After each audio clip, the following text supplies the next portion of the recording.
पाठ 2 ध्वनियां तथा वर्ण साउंड्स एंड लेटर्स। कविता पढ़िए।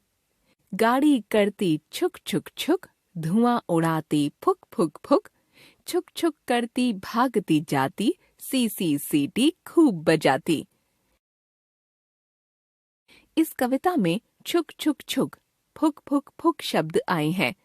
इन शब्दों से ट्रेन के भागने और सीटी बजाने की आवाज का पता चल रहा है। ये सभी शब्द विभिन्न ध्वनियों के मेल से बने हैं। जैसे छुक शब्द छ जमा उ जमा क जमा अ ध्वनियों के मेल से बना है, तो फुक शब्द फ जमा उ जमा क जमा अ ध्वनियों के मेल से।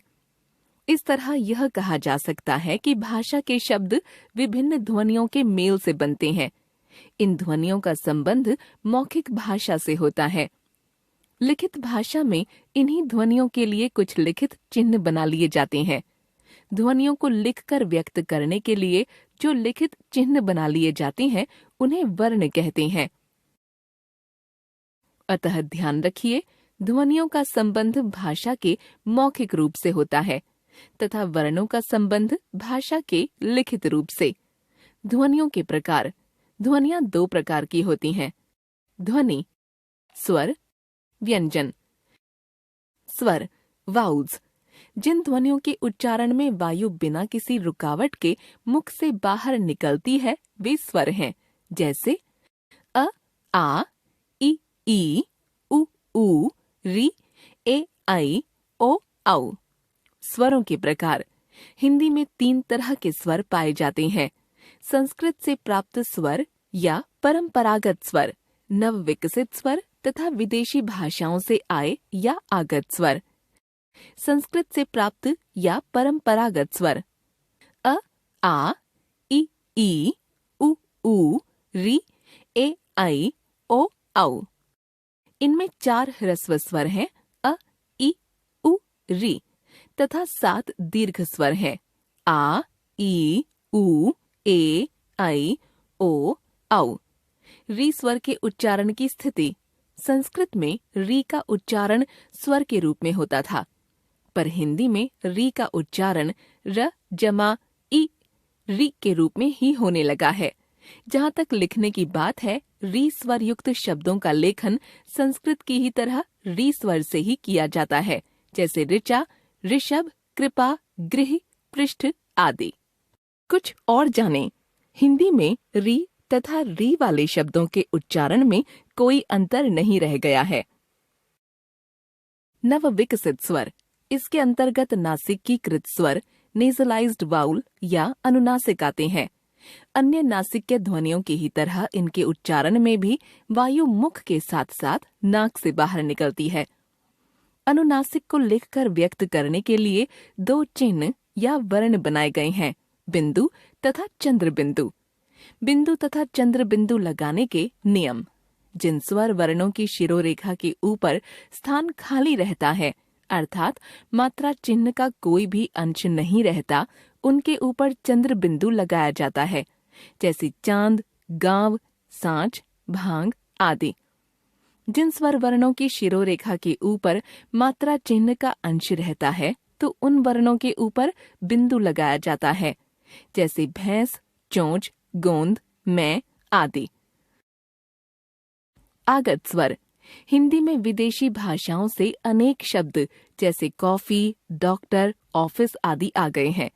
इन शब्दों में आने वाला स्वर हमारी परंपरागत ध्वनियों में नहीं था। विदेशी भाषाओं से आने के कारण इसे आगत स्वर कहा जाता है। हिंदी में इसके लिए अ वर्ण बनाया गया है और हम अ ध्वनि वाले शब्दों को इस प्रकार लिखते हैं: ऑफिस, ऑर्डर, डॉक्टर, कॉफी आदि। स्वरों के 2 तरह के वर्ण। हमारी वर्णमाला में स्वरों के 2 तरह के वर्ण पाए जाते हैं। स्वतंत्र रूप से बोले जाने वाले स्वरों के वर्ण अ आ ई उ ऊ री ए आई ओ औ। व्यंजनों के साथ मिलाकर बोले जाने वाले स्वरों के वर्ण अ कोई मात्रा नहीं, आ की मात्रा, ई की मात्रा, ई की मात्रा, उ की मात्रा, ऊ की मात्रा, री की मात्रा, ए की मात्रा, आई की मात्रा, ओ की मात्रा, औ की मात्रा। व्यंजनों के साथ मिलाकर बोले जाने वाले स्वरों के वर्णों को ही मात्रा चिन्ह कहा गया है। चूंकि अ स्वर हिंदी के प्रत्येक व्यंजन में मिला हुआ है, अतः अ स्वर ध्वनि के लिए अलग से कोई मात्रा चिन्ह नहीं बनाया गया है। स्वर, मात्रा चिन्ह, मात्रा के साथ व्यंजन, शब्द। अ, कोई मात्रा नहीं। क जमा अ, क। कमल, कल। आ की मात्रा। ख जमा आ की मात्रा, खा। खाना, खाद। ई की मात्रा। ग जमा ई की मात्रा, गी। गिरना, गिलास। ई की मात्रा। प जमा ई की मात्रा, पी। पीला, पीना। उ की मात्रा। स जमा उ की मात्रा, सु। सुर, सुराही। ऊ की मात्रा। ज जमा ऊ की मात्रा, जू। जूता, जूट। री की मात्रा। त जमा री की मात्रा, त्रि। तृण, तृप्त। ए की मात्रा। ब जमा ए की मात्रा, बे। बेलन, बेसन। आई की मात्रा। म जमा आई की मात्रा, मैं। मैना, मैला। ओ की मात्रा। ध जमा ओ की मात्रा, धो। धोना, धोबिन। औ की मात्रा।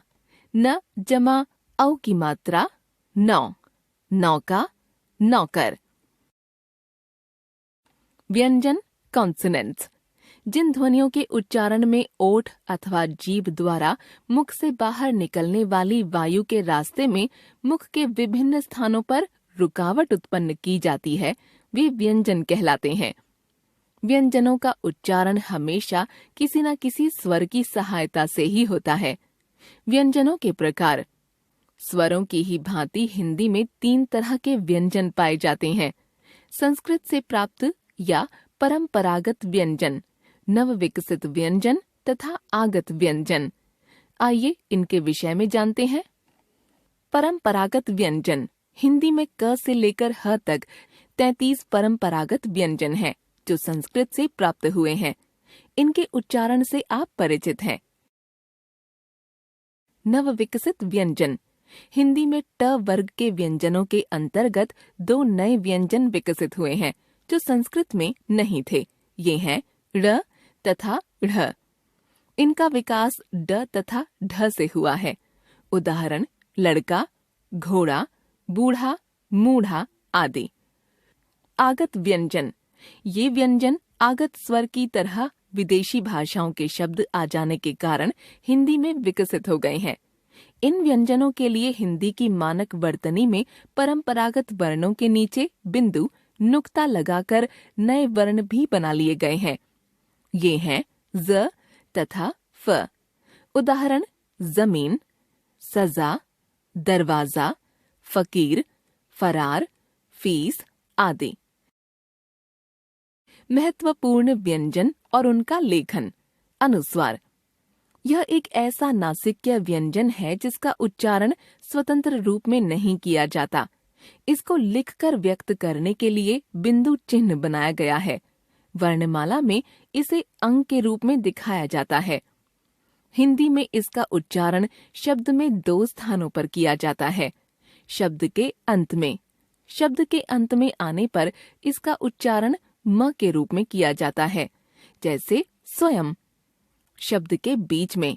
क वर्ग के समस्त व्यंजनों के पहले इसका उच्चारण अंगा के रूप में, च वर्ग के व्यंजनों के पहले इया के रूप में, ट वर्ग के व्यंजनों के पहले ण के रूप में, त वर्ग के व्यंजनों के पहले न के रूप में तथा प वर्ग के व्यंजनों के पहले म के रूप में किया जाता है। देखिए उदाहरण। क वर्ग, अंगूर, गंगा। च वर्ग, चंचल, पंछी। ट वर्ग, कुंडी, डंडा। त वर्ग पंथ गंदा, प वर्ग चंपत अम्बा। विसर्ग। हिंदी की वर्णमाला में विसर्ग को भी अ स्वर के साथ अह के रूप में लिखकर दिखाया जाता है। संस्कृत में ह ध्वनि का उच्चारण दो अलग अलग तरह से होता था। एक तरह के उच्चारण के लिए ह चिन्ह बनाया गया था तथा दूसरे के लिए विसर्ग। हिंदी में विसर्ग का उच्चारण समाप्त हो चुका है, इसे भी अब ह के रूप में ही बोला जाता है। पर विसर्ग वाले संस्कृत के जो शब्द हिंदी में आ गए हैं, उन्हें संस्कृत की ही तरह विसर्ग से ही लिखा जाता है, जैसे स्वतः, अतः, प्रातः, प्रायः आदि। जहाँ तक उच्चारण की बात है, अतः तथा सतः शब्दों की अंतिम ध्वनि के उच्चारण में कोई अंतर नहीं रह गया है। संयुक्त व्यंजन। जब किसी शब्द में एक से अधिक व्यंजन एक साथ मिलाकर संयुक्त रूप में बोले जाते हैं, तो वे संयुक्त व्यंजन कहलाते हैं, जैसे अच्छा, न्याय, मक्खन, प्यार, ध्यान, शब्द आदि में आने वाले संयुक्त व्यंजन। द्वित्व व्यंजन। जब किसी शब्द में एक से अधिक समान व्यंजन एक साथ संयुक्त रूप में बोले जाते हैं, तो वे द्वित्व व्यंजन कहलाते हैं, जैसे मक्का, बच्चा, अन्न, पत्ता आदि। संस्कृत में कुछ संयुक्त व्यंजनों के लिए अलग से एक वर्ण वाले चिन्ह बनाए गए हैं। ये वर्ण हैं क्ष, त्र, ज्ञ तथा श्र। इन वर्णों की रचना इस प्रकार से हुई है। क्ष, क जमा श, रक्षा, भिक्षा, यक्ष, कक्षा आदि। त्र, त जमा र, पुत्र, यात्रा, शत्रु, मित्र आदि। ज्ञ, ज जमा इय, विज्ञान, आज्ञा, प्रतिज्ञा, यज्ञ आदि। ध्यान रखिए, यद्यपि ज्ञ की रचना ज जमा इया के मेल से हुई है, पर हिंदी में इसका उच्चारण ज्ञ के रूप में किया जाता है। श्र, श जमा र, श्रम, परिश्रम, श्रमिक, आश्रम आदि। र व्यंजन के संयुक्त रूप। र व्यंजन को लिखकर व्यक्त करने के लिए हिंदी की वर्णमाला में 3 चिन्ह या वर्ण बनाए गए हैं, र, रेफ तथा पदेन, जो 3 अलग अलग स्थितियों के लिए हैं। ये 3 स्थितियां इस प्रकार हैं। र जमा स्वर। यदि र व्यंजन किसी स्वर के साथ मिलाकर बोला जाता है, तो उसे हमेशा र वर्ण से ही लिखा जाता है, जैसे रोगी, र जमा ओ जमा ग जमा ई। रुपया, र जमा उ जमा प जमा अ जमा य जमा आ। रानी, र जमा आ जमा न जमा ई। रिक्शा, र जमा ई जमा क जमा श जमा आ आदि। र जमा व्यंजन। यदि र किसी अन्य व्यंजन के साथ मिलाकर बोला जाता है, तो उसे रेफ से लिखा जाता है, जैसे अर्थ, अ जमा र जमा थ जमा अ। गर्म, ग जमा अ जमा र जमा म जमा अ। शर्म, श जमा अ जमा र जमा म जमा अ। गुर्राना, ग जमा उ जमा र जमा र जमा आ जमा न जमा आ आदि। व्यंजन जमा र। यदि कोई अन्य व्यंजन र के साथ मिलाकर बोला जाता है, तो र ध्वनि को पदेन से लिखा जाता है और उसे खड़ी पाई वाले व्यंजनों के पैरों में हुक की तरह से लगा दिया जाता है तथा गोलाकार व्यंजनों में हल चिन्ह के साथ जोड़ दिया जाता है, जैसे खड़ी पाई वाले व्यंजन वर्ण जमा र, म जमा र, म्र, नम्र, ग जमा र, ग्र, ग्रहण, ज जमा र, ज्र, वज्र, भ जमा र, भ्र, भ्रम, श जमा र, श्र, आश्रम आदि। गोलाकार व्यंजन वर्ण ट या ड जमा र, ट जमा र, ट्र, ट्रेन, ड जमा र, ड्र, ड्रम आदि। वस्तुतः चिन्ह में एक ऐसा र का है तथा दूसरा हल चिन्ह का। वर्ण विच्छेद, शब्दों के वर्णों को अलग अलग करके दिखाना ही वर्ण विच्छेद कहलाता है। देखिए निम्नलिखित उदाहरण। कमल, क जमा अ जमा म जमा अ जमा ल जमा अ। केला, क जमा ए जमा ल जमा आ।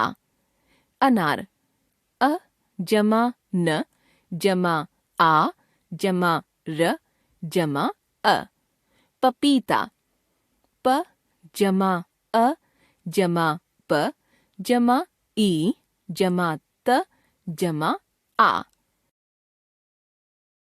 हिंदी की वर्णमाला। स्वर, परंपरागत स्वरों के वर्ण तथा उनकी मात्राएं। अ आ इ ई उ ऊ री ए ऐ ओ औ। अ कोई मात्रा नहीं, आ की मात्रा, इ की मात्रा, ई की मात्रा, उ की मात्रा, ऊ की मात्रा, रे की मात्रा, ए की मात्रा, ऐ की मात्रा, ओ की मात्रा, औ की मात्रा। अनुनासिक स्वर तथा उनकी मात्राएं।